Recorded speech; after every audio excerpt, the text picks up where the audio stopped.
I just love it, and I appreciate it more than I can tell you. More than I can tell you. I'm one of the lucky ones that gets Meals on Wheels. Well, it gives me a hot meal, which I couldn't make for myself inside. I'm not capable of doing that anymore at my age and condition. I cannot say enough for Meals on Wheels itself and for the people who bring it. There's nobody like them in this world.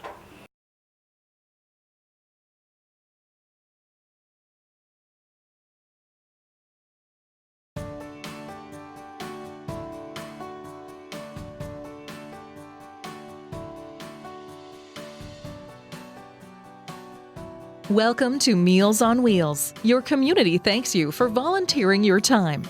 Meals on Wheels is more than just delivering a meal. It means joining a whole network of people, just like you, who help other people in the community to live their lives with dignity and independence. The information in this video is intended to support the training you receive from your Meals on Wheels provider. The topics covered in today's orientation include more than a meal deliverer, food safety, client monitoring, emergencies. Part 1. More than a meal deliverer. Meals on Wheels volunteers make up the team of drivers, runners, carriers, and servers who have a brief but meaningful interaction with the Meals on Wheels clients. Our mandate is to deliver nutritious meals to persons unable to attend to their own nutritional needs and who want to live independent lives in their own homes, whether they are seniors or individuals with physical disabilities. But don't let that fool you. That's just the beginning of what Meals on Wheels does. The meal isn't the only benefit provided. Of equal value is the fact that someone is coming into the house and interacting with them. As a volunteer, you go into people's homes on a fairly regular basis, and if something is wrong, you can usually tell right away. For people who live alone, I think it's a big thing for someone to drop in for a minute or two. Who receives Meals on Wheels? Meals on Wheels are delivered by nearly 200 organizations in just about every major community in Ontario. People who request Meals on Wheels include elderly clients who can't get around as easily as they used to, adults with disabilities, individuals discharged from hospital recovering at home from surgery or illness, and people with chronic illnesses who wish to remain in their own homes. Clients generally pay for the cost of meals, but many programs subsidize the cost of the service. Please check with your supervisor about your organization's meal cost and subsidy program. Clients should also be able to count on respect and honesty in your service. Anything you learn about the clients while volunteering must remain confidential. You may become aware of any number of things about the client's environment at home or their financial situation. But remember to keep it to yourself unless you need to report something to your coordinator. The service you provide should be non-judgmental. You're not there to judge the way a person lives or how their home looks. You're there to provide a nutritious meal, a friendly visit, and a security check. When you deliver a hot meal, remember to encourage your client to eat the meal right away while it's still hot. If they're not going to have the meal right away, be sure to remind them to store the food immediately in the refrigerator or in the freezer if they're receiving frozen meals instead. Food that is not properly stored can increase the risk of foodborne illness. In addition, should you notice that meals are accumulating, it could be a warning sign. Let the coordinator know to follow up. Food safety is extremely important to the client's health. If your client asks you to do certain tasks, such as driving them to a bank or doing errands, let them know you haven't the time during your visits, but that you can ask your coordinator to find someone to help them. Remember where your job ends. You're there to deliver a nutritious meal, brighten up the client's day a bit, and check in on them. Never give medication and stay away from errands and household tasks such as changing light bulbs. We're concerned for your safety as well as the client's. Part 2. Keeping food safe. Let's take a moment to discuss food and food safety at Meals on Wheels. The sources can vary at Meals on Wheels agencies around the province, but meals usually consist of soup or salad, an entree, and a form of dessert, muffins or fruit salad, for example. Meals can either be hot for eating upon delivery or for refrigeration, or delivered frozen for consumption at a later time. Your coordinator will instruct you on the types of meal your agency provides and local practices regarding delivery of specially prepared meals for clients with dietary restrictions. Where are meals prepared? Hot meals can be supplied from a variety of sources, but usually come from hospitals, long-term care homes, catering companies, and restaurants. Frozen meals are usually supplied by a commercial provider such as Apetito. Meal suppliers are an important part of the Meals on Wheels team. The hot meals in this video were prepared at Villa Colombo in Toronto, who prepares meals for a number of Toronto Meals on Wheels providers. Check with your supervisor for the source of your agency's meals. Keeping hot food hot and cold food cold is one of the main responsibilities of the Meals on Wheels volunteer. The organization has systems to help you in this area, such as special storage bags that will help keep the food at the right temperature. There may also be hot and cold packs available to be placed in with the meals. When you're on your route, remember to keep the meals in their bags and containers for as long as possible. And you should always replace any lids on bulk food containers right away. Take out each meal as you arrive at the client's home to guarantee the best temperature for the meal and the best service for the client. Unfortunately, many clients can be more susceptible to bacteria in food. So, keep it protected for as long as possible.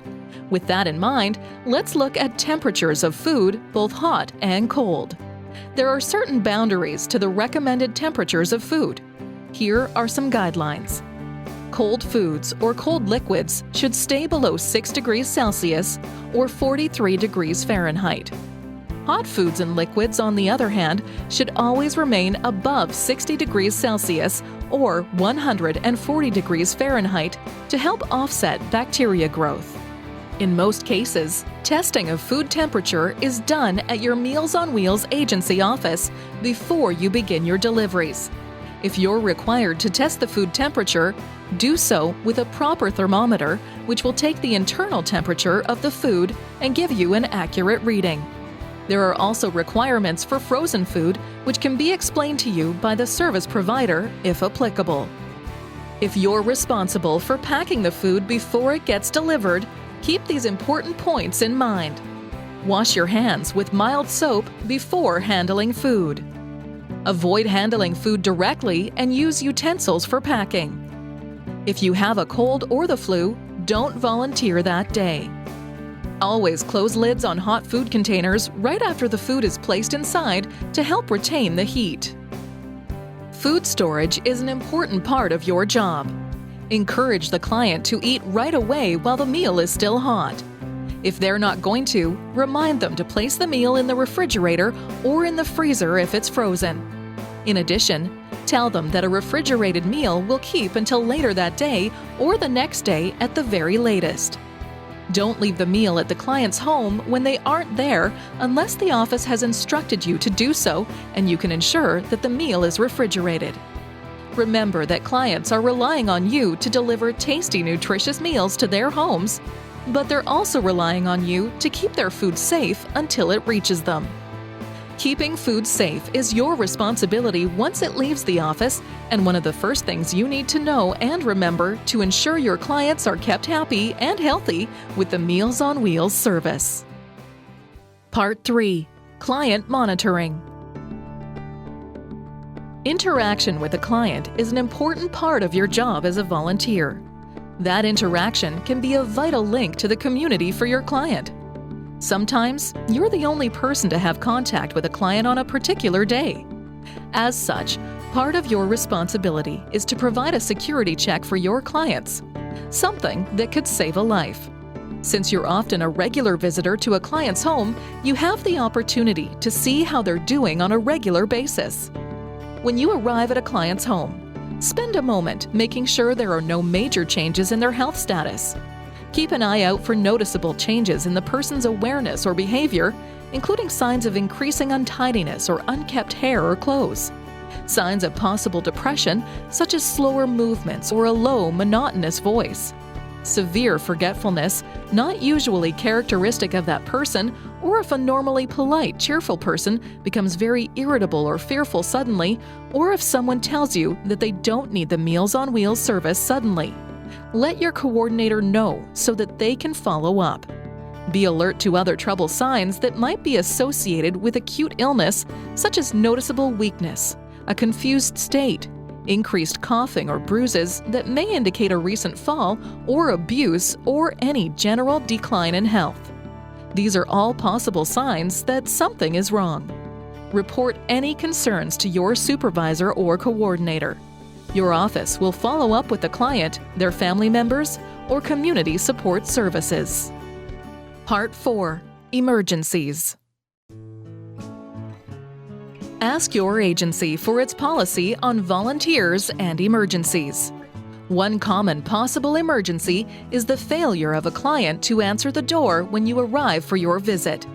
If the door is locked, call your Meals on Wheels office for further instructions. Never leave the meal at the door unrefrigerated. If you can see the client through a window in a house and they seem to be in trouble, call the Meals on Wheels office so they can take the necessary actions. Please check with your organization for its policy regarding clients not answering unlocked doors. Policies vary from organization to organization.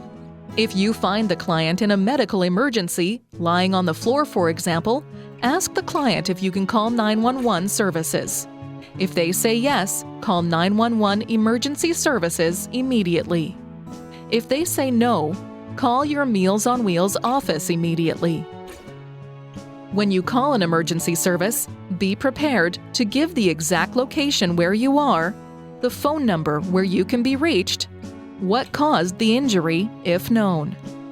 Do not move the client or place anything behind their head since you may not know the nature or extent of their injuries.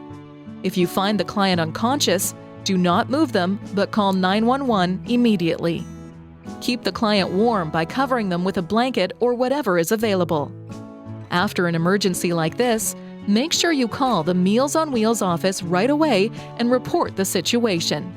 Give your route number, any problems, observations, or comments at that time. The client's emergency contact person is notified by the Meals on Wheels office in these situations.